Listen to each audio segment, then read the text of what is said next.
Voice of తెలంగాణకి ధన్యవాదాలు తెలుపుతూ మా యొక్క ఇన్ఫర్మేషన్ని కూడా మీరు సేకరించినందుకు ముందుగా వారికి ధన్యవాదాలు తెలుపుతూ నా పేరు ఎంఎస్ నరహరి, తెలంగాణ రాష్ట్ర బీసీఏ పరిరక్షణ సమితి రాష్ట్ర అధ్యక్షులుగా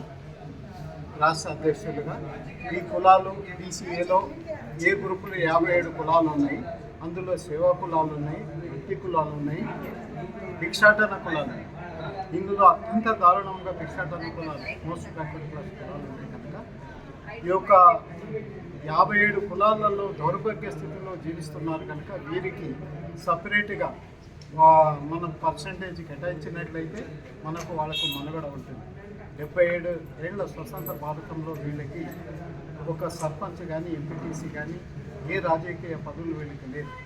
ఒక 4-5 కులాలు బలమైన కులాలు వీరికి అందకుండా అవుతున్నది కనుక చిన్న కులాలకు కూడా వారి ప్రాతిపదిక రిజర్వేషన్ వారికి కల్పించినట్లయితే చట్టసభలలో ఇంతవరకు ఈ కులాల్లో చట్టసభలో అడుగుపెట్టిన 77 ఏళ్ల స్వతంత్ర భారతంలో అన్ని భిక్షాట కులాలు వీరికి అందాల్సిన ఫలాలు కూడా అందకపోతున్నాయి.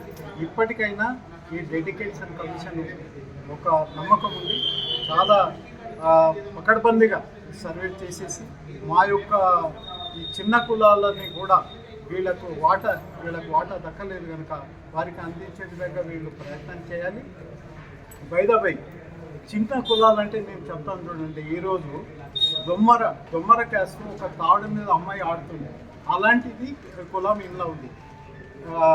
పెద్దమ్మల వాళ్ళు అంటే రోడ్డు మీద ఒక దేవతని అమ్మాయి ఎత్తుకొని వెనకాల కొరడ దెబ్బలతో తింటుంది. ఇలాంటి ఎస్సీ ఎస్టీలో జాబితాలో చేర్చిన కులాలు అనేకముగా ఏ గ్రూపులో ఉన్నాయి. అందుకే వీళ్ళకు కూడా వాళ్ళకు ఏదైతే ఎలిజిబుల్ కులాలు ఉన్నాయో వారిని ఎస్సీ కానీ ఎస్టీ కానీ కలిపే బాధ్యత గవర్నమెంట్ మీద ఉంది. ఎందుకంటే వారికి విద్య లేదు, వాళ్ళకి ఏం జరుగుతుంది, ఈరోజు కమిషన్కి రావడానికి కూడా వాళ్ళకు డబ్బులు లేవు, ఒక రిప్రజెంటేషన్ ఇవ్వడానికి కూడా వాళ్ళకు సుమోట లేదు. అలాంటి కులం అనేకం ఉంది. వాళ్ళకు సుమోటోగా తీసుకొని ఈ కులాలు దౌర్భాగ్య స్థితిలో 77 ఏళ్ల భారతదేశంలో ఫలాలు ఏమి అందట్లేదు. ఈ చిన్న కులాల తరఫు నుంచి ఇంకో విషయము, గవర్నమెంట్ సీడ్ ప్రోగ్రామ్ అంటే కేంద్ర ప్రభుత్వము డిఎన్టీ ఎస్ఎన్టీ అనేది ఇంతకుముందు ఉండేది. సంచార అర్ధ సంచార కులాలు ఉన్నాయి. ఆ కులాలని